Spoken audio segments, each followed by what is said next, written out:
ومولانا محمدا عبده ورسوله أرسله بالحق بشيرا ونذيرا وداعيا إلى الله بإذنه وسراجا منيرا. أما بعد، فقد قال الله تعالى في القرآن المجيد وفي الفرقان الحميد: فأعوذ بالله من الشيطان الرجيم. بسم الله الرحمن الرحيم. لو أنزلنا هذا القرآن على جبل لرأيته خاشعا متصدعا من خشية الله. وقال النبي صلى الله عليه وسلم: من يرد الله به خيرا يفقهه في الدين.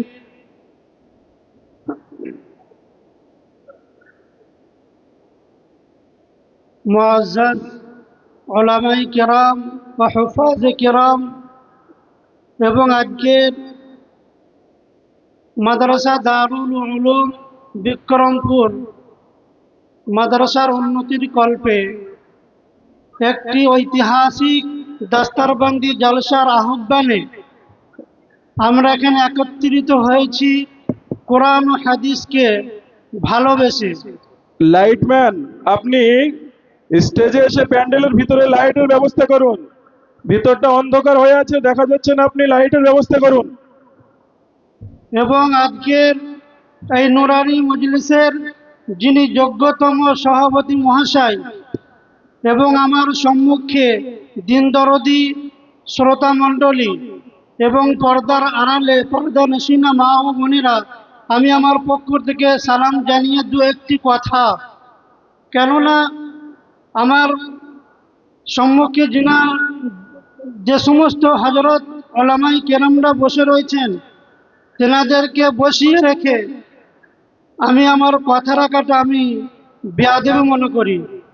কেননা যেনারা বসে রয়েছেন বুজুর্গ, বড় আল্লাহওয়ালা এবং বড় বড় বক্তা, আর আমি সেই তুলনায় একটা বড় বক্তাও নাই, বড় বুজুর্গ নয়, একটা গুনাহগার ফাতাকার বান্দা।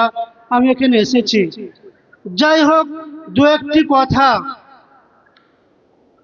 আল্লাহর মেহেরবানি ও করুণাতে আমরা এই কোরআন ও হাদিসের মহব্বতে, ওলামায়ে কেরামদের মহব্বতে, আমরা যে মাদ্রাসার আহ্বানে আমরা এখানে আসতে পেরেছি, এটা আল্লাহর বড় কৃপা এবং দয়া। তাই সমস্ত প্রশংসা সেই মহান রব্বুল আলামিনের। তারপরে পরেই জানাই বিশ্ব নবী মুহাম্মদুর রাসূলুল্লাহ সাল্লাল্লাহু আলাইহি সাল্লামের প্রতি শতকোটি সালাম ও দরুদ বর্ষিত হোক। আমরা প্রত্যেককেই বলবো সাল্লাল্লাহু আলাইহি ওয়াসাল্লাম।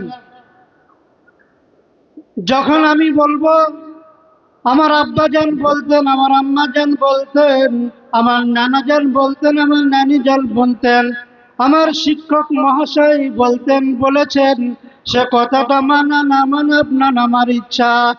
যখন আপনাকে বলা হবে ক্বাল আল্লাহু ক্বাল রাসূলুল্লাহ সাল্লাল্লাহু আলাইহি ওয়াসাল্লাম, তখন আপনাকে আমাকে মানতে বাধ্য, যেহেতু আল কোরআন।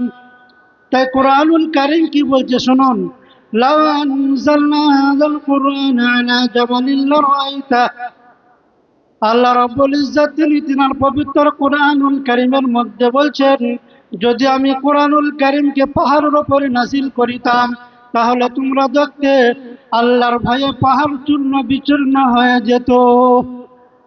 কোরআন এত বড় একটা জিনিস, আজকে তার জ্বলন্ত প্রমাণ আপনাদের সম্মুখে আপনারা দেখছেন, যে কোরআনুল কারীমের ভার, তার আজমত, তার শান শওকত, একটা শক্তিশালী পাহাড় সে গ্রহণ করতে পারল না, সে নিতে পারল না।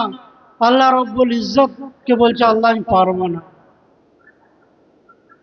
পাহাড় আল্লাহর ভয়ে বলছে, আমি চূর্ণ বিচূর্ণ হয়ে যাব, দরকার নেই আল্লাহ।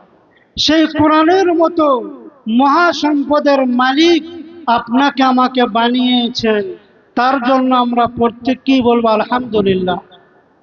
সেই কোরআনুল কারীমকে আমরা স্পর্শ করি, যে কোরআনুল কারীমকে আমরা বুকে লাগাই, যে কোরআনুল কারীমকে আমরা চুম্বন দিই, যে কোরআনুল কারীমকে আমরা তেলাওয়াত করি, যে কোরআন কারীম মোতাবেক আমরা জীবন ধারণ করি, জীবন নিয়ে আমরা অতিবাহিত করি, যে কোরআনুল কারীমকে নিয়ে আমরা সারাটা জিন্দগি আমরা সেই মোতাবেক জীবনকে কাটাই, সেই মহা সম্পদের মালিক আল্লাহ রাব্বুল ইজ্জত আপনাকে আমাকে বানিয়েছেন। হযরত আয়েশা রাদিয়াল্লাহু তাআলা আনহা তিনি বলছেন যে কোরআনুল কারীম যখন নাজিল হতো প্রিয় নবীজির উপরে শীতের সময়, ঠান্ডার সময়, তখন আমি লক্ষ্য করে দেখতাম যে প্রিয় নবীজি শরীর ঘেমে যেত এবং কপাল দিয়ে টপ টপ করে ঘাম ঝরতো। জি, সেই এত বড় আল কুরআনুল কারীমের মতো মহাসম্পদের মালিক আপনাকে আমাকে বানিয়েছেন। বিশেষ করে এই বিক্রমপুর এলাকাবাসীকে বলবো যে আপনাদের এই যে কারখানা, যে প্রতিষ্ঠান যে করেছেন আপনারা, তার ফল, তার যে তার যে নতিজা, যার যে ফলাফল আজকে আপনারা চোখের সম্মুখে দেখতে পাচ্ছেন। এই ৮টা কোরআনুল কারীম হাফেজ কোরআন হয়েছে, এটা আপনাদের বড় একটা প্রতিদান, এটা আপনাদের উপর বড় আল্লাহর একটা ইহসান বা দয়া। আমি তো মনে করি এই এলাকাবাসী বা আমরা প্রত্যেককেই এই প্রতিষ্ঠানকে খেয়াল রাখবো, ইনশাল্লাহ রাখবো তো। যেমন আমি আমার বাড়ির গার্জেন, আপনারা প্রত্যেককে নিজ নিজ বাড়ির এক একজন অভিভাবক গার্জেন চিন্তা ফিকির করেন আমার বাড়ি সংসার, আমার বাড়ির কোন জিনিসটা প্রয়োজন, আমার সংসারের ছেলেমেয়েরা কিভাবে তারা প্রতিষ্ঠিত হবে, বড় জায়গায় পৌঁছাবে, তার ফিকিরে আমরা মগ্ন থাকি। কিন্তু এই প্রতিষ্ঠানের কোনো গার্জেন নেই। এই প্রতিষ্ঠানের গার্জেন হলো আমরা প্রত্যেককেই এক একজন গার্জেন। এই প্রতিষ্ঠানকে নিয়ে ভাবতে হবে, এই প্রতিষ্ঠান দিনের পর দিন কিভাবে তার উন্নতির দিকে এগিয়ে যায়, তার তালিম, তার তারবিয়াত, ছাত্রদের যে অভাব, মাদ্রাসার যে অভাব, যে জিনিসগুলো রয়েছে সেগুলো আপনাকে আমাকে পুরা করতে হবে। এই জিম্মেদারি আমাদের প্রত্যেকের ওপরে। তাই যতদিন পর্যন্ত আমরা বাঁচবো এই মাদ্রাসার ওপর খেয়াল রাখবো, তলবে আজিজদের ওপর খেয়াল রাখবো, ওলামায়ে কিরামদের ওপর খেয়াল রাখবো, তাদের সঙ্গে মহব্বত করব।